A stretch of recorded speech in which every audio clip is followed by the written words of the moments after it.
Corona संक्रमण के दैनिक मामलों में काफी वृद्धि वाले राज्यों में छत्तीसगढ़ भी शामिल। कल मिले 1000 से ज्यादा नए मरीज।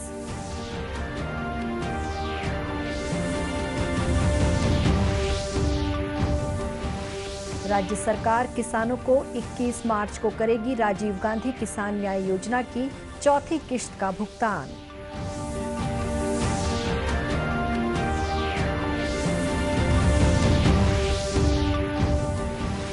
रायपुर में प्रसार भारती, आकाशवाणी और जनसंपर्क विभाग के नाम पर जालसाजी कर नौकरी देने का मामला उजागर, एक आरोपी गिरफ्तार।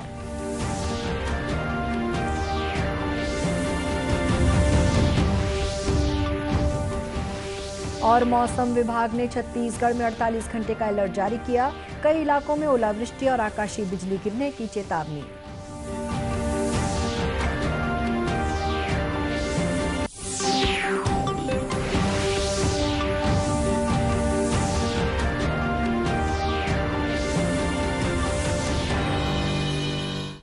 नमस्कार, आप देख रहे हैं दूरदर्शन समाचार।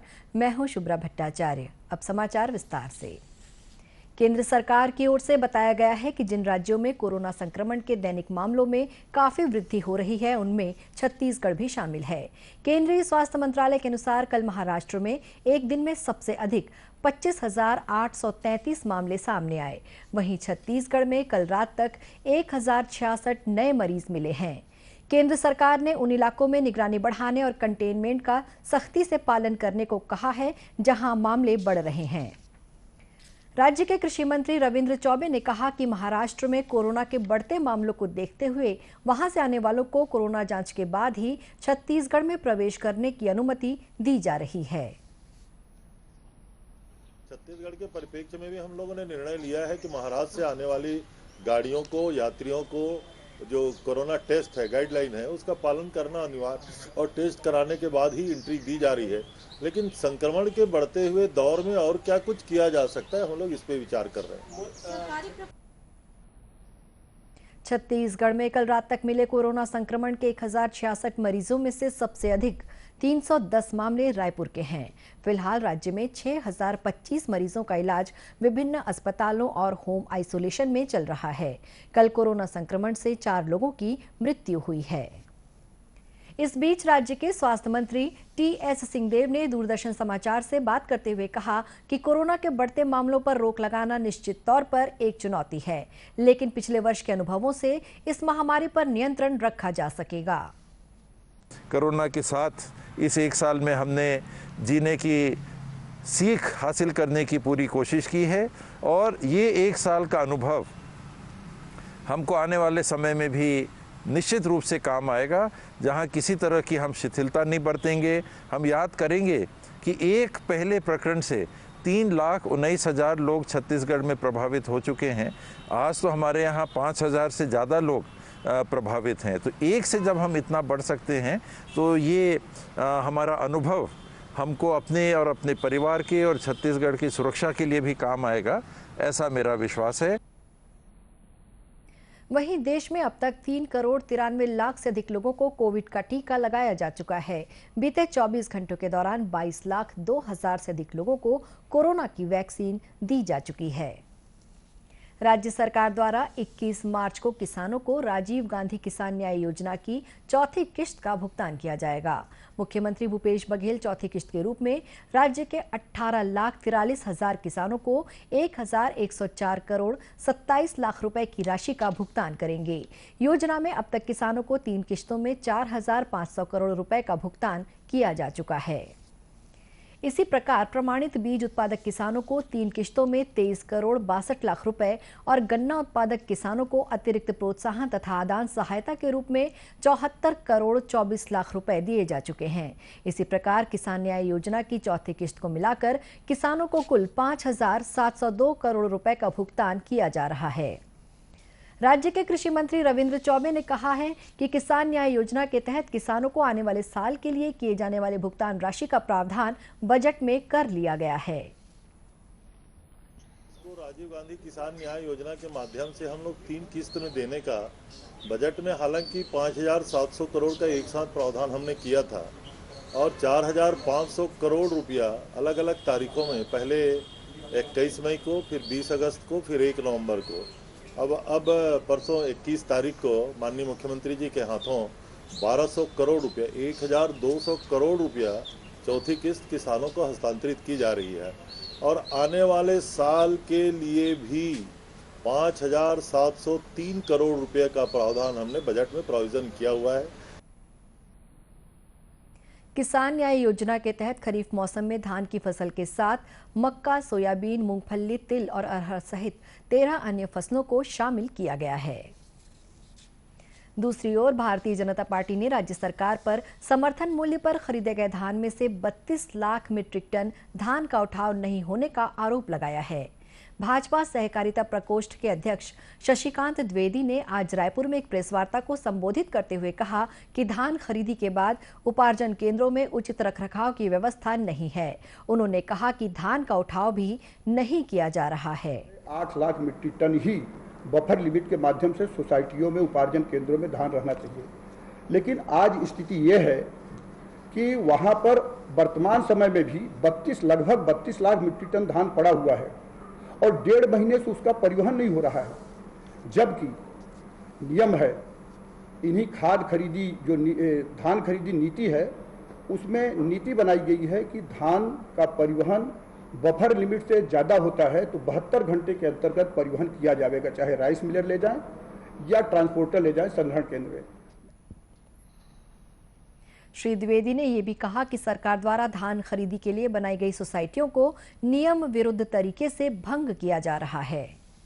कांग्रेस सरकार ने पुनर्गठन के नाम पर पूरे प्रदेश में 1333 सोसाइटियां हैं, सहकारी समितियां थी, अभी पुनर्गठन में 725 सोसाइटियां और बनी हैं। उन 1333 सोसाइटियों को उन्होंने भंग कर दिया, नियम विरुद्ध, छत्तीसगढ़ सहकारी सोसाइटी अधिनियम के विरुद्ध जो उन्होंने भंग कर दिया। माननीय उच्च न्यायालय ने उस पर रोक लगा दी, बहाल कर दिया। फिर पुनर्गठन के बाद लगभग 500 सोसाइटियों को फिर से नियम विरुद्ध भंग कर दिया। भाजपा सहकारिता प्रकोष्ठ के अध्यक्ष ने राज्य सरकार पर किसानों को फसल बीमा राशि से वंचित करने का आरोप लगाया। खबरों का सिलसिला आगे भी जारी रहेगा। फिलहाल वक्त है एक छोटे से ब्रेक का।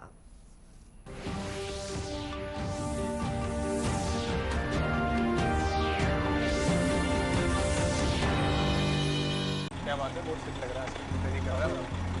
3 महीने में पैसे डबल, वाह, फास्ट और हाई रिटर्न्स भी। क्या स्कीम है? कल तो नहीं थी यहाँ। और कल होगा भी नहीं। तूने कभी 5 ओवर में डबल सेंचुरी मारी है? ऐसे स्कीम के बहकावे में आके हम धोखा खा सकते हैं। और आरबीआई कहता है अपना पैसा सुरक्षित रखो और समझदारी से निवेश करो। अगर ज्यादा रिटर्न के पीछे भागोगे तो रिस्क भी उतना ही उठाओगे। और फास्ट रिटर्न से बच के, और फास्ट बॉलिंग से भी। आरबीआई कहता है जानकार बनिए, सतर्क रहिए।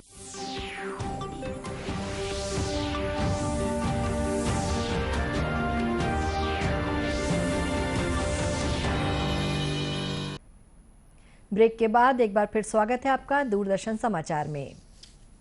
राजधानी रायपुर में प्रसार भारती, आकाशवाणी और जनसंपर्क कार्यालय के नाम पर फर्जीवाड़ा करने का मामला उजागर हुआ है। इस मामले में अभिजीत शर्मा नाम के एक आरोपी को हिरासत में लिया गया है। रायपुर के पंडरी इलाके में आरोपी द्वारा दूरदर्शन, आकाशवाणी, प्रसार भारती और डीपीआर के नाम से फर्जी कार्यालय खोले गए थे और इन कार्यालयों में कई लोगों को फर्जी तरीके से नौकरी देने के बाकायदा नियुक्ति पत्र भी जारी किए गए हैं। शिकायत मिलने पर पुलिस ने आज इस कार्यालय पर दबिश दी। सीएसपी नसर सिद्दीकी ने बताया कि जांच में कई तरह के फर्जी दस्तावेज और कई लोगों के बायोडाटा बरामद हुए हैं। पूछताछ करने पर उन लोगों ने बताया कि प्रसार भारती के नाम पर इनका इंटरव्यू लिया गया था हयात होटल पे और वहां से इनको नियुक्ति पत्र जारी किया गया है। उनको ये कहा गया था कि कुछ दिन संविदा पे आपको कोई भी दस्तावेज, कोई भी लाइसेंस, कोई भी एमओयू इसके पास नहीं है और इवन गुमास्ता लाइसेंस भी इसके पास में व्यापार संचालित करने का नहीं है। फिलहाल आरोपी को हिरासत में लिया गया है, अभी पूछताछ की जा रही है इससे। इस कार्यालय में सरकारी अधिकारियों के नाम की नेम प्लेट भी लगाई गई थी। राजधानी रायपुर सहित प्रदेश भर में पुलिस प्रशासन द्वारा होली का त्यौहार शांतिपूर्ण ढंग से संपन्न कराने की तैयारियां शुरू कर दी गई हैं। इसी कड़ी में रायपुर पुलिस द्वारा ऑनलाइन हथियार मंगाने वाले लोगों की पहचान की गई है। रायपुर के सीएसपी लखन पटले ने कल रायपुर में पुलिस अधिकारियों की एक बैठक ली और हथियार मंगाने वालों से हथियार जमा कराने के निर्देश दिए। श्री पटले ने होली में हिंसक घटनाओं और नशे का कारोबार रोकने के बारे में भी जरूरी निर्देश दिए। श्री पटले ने कहा, होली के दौरान उपद्रव करने वाले असामाजिक तत्वों के खिलाफ कड़ी कार्रवाई की जाएगी। के रूप में जो संदिग्ध व्यक्ति हैं, आपराधिक प्रवृत्ति के लोग हैं, उपद्रवी प्रवृत्ति के लोग हैं जो इस होली त्यौहार के दौरान उपद्रव कर सकते हैं, उनके खिलाफ सख्त कार्रवाई के निर्देश दिए हैं। साथ ही जो पुलिस के द्वारा जो हथियार लेकर घूमने वाले या धारदार हथियार लेकर घूमने वाले उन व्यक्तियों के खिलाफ कार्रवाई का जो अभियान चालू है, उसी तारतम्य में हमको जो फ्लिपकार्ट और अमेजन जैसी कंपनियां हैं, उनके से कुछ नाम मिले हुए हैं जिन्होंने धारदार हथियार खरीदा है, चाकू खरीदा है, वो गलत हाथों में न जाए, इसलिए हमारा एक तस्दीकी अभियान चलाया जा रहा है। वहीं होली के त्योहार को देखते हुए राज्य के सभी बाजार रंग, गुलाल और पिचकारियों के साथ सज गए हैं। त्योहार में मिठाइयों की मांग भी बढ़ती है। हर वर्ष की तरह इस वर्ष भी केमिकल युक्त रंगों और मिठाइयों में मिलावट पर रोक लगाने के लिए सभी जिलों में जिला प्रशासन विशेष अभियान चला रहा है। बेमेतरा के जिला कलेक्टर शिव अनंत तायल ने बताया कि केमिकल युक्त रंग और मिठाइयों में मिलावट की जांच के लिए खाद्य विभाग को निर्देशित किया गया है। होली में जो मुख्य चीज़ों का जो हम ध्यान रखते हैं कि जो बैंड पदार्थों के रंग होते हैं, विशेष रूप से जिसमें लेड होता है, उसका मार्केट में उपयोग ना किया जाए। दूसरा, जो होली का दहन वगैरह के लिए व्यवस्था की जाती है जिसमें सड़क वगैरह ख़राब ना हो, और जो भी प्रतिबंधित आइटम रहते हैं और खाने में मिलावट वगैरह की शिकायतें आती हैं, उसके लिए औचक निरीक्षण के लिए भी संबंधित विभाग को निर्देश दिए हैं। इस बार 28 मार्च को होलिका दहन किया जाएगा, जबकि 29 मार्च को होली मनाई जाएगी। मौसम विभाग ने छत्तीसगढ़ में 48 घंटे का अलर्ट जारी किया है। इस दौरान राज्य के कई इलाकों में जोरदार बारिश के साथ ओले गिर सकते हैं। वहीं कुछ स्थानों पर आकाशीय बिजली गिरने की चेतावनी भी दी गई है।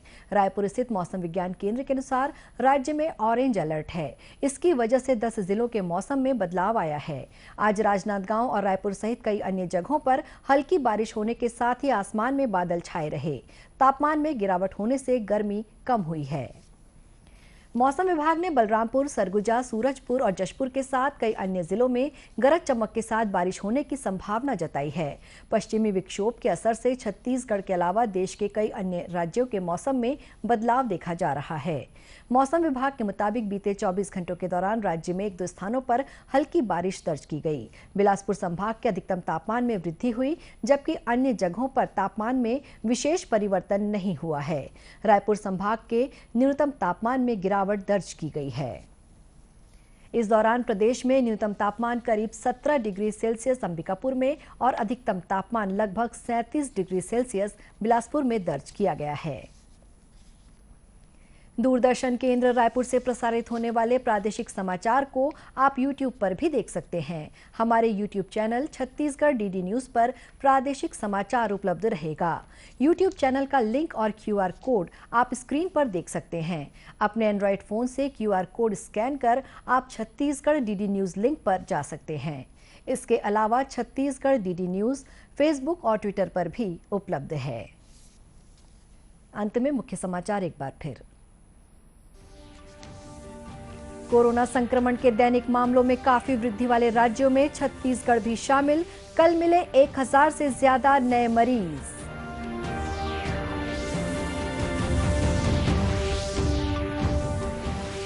राज्य सरकार किसानों को 21 मार्च को करेगी राजीव गांधी किसान न्याय योजना की चौथी किश्त का भुगतान।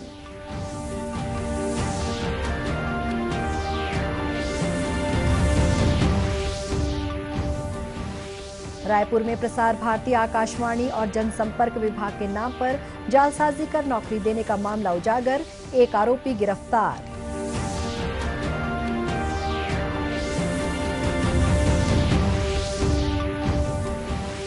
और मौसम विभाग ने छत्तीसगढ़ में 48 घंटे का अलर्ट जारी किया। कई इलाकों में ओलावृष्टि और आकाशीय बिजली गिरने की चेतावनी। कोविड महामारी के खिलाफ देश एकजुट होकर लड़ रहा है। आप भी हमारे साथ सुरक्षा और बचाव के 3 आसान एहतियाती उपायों का संकल्प लें।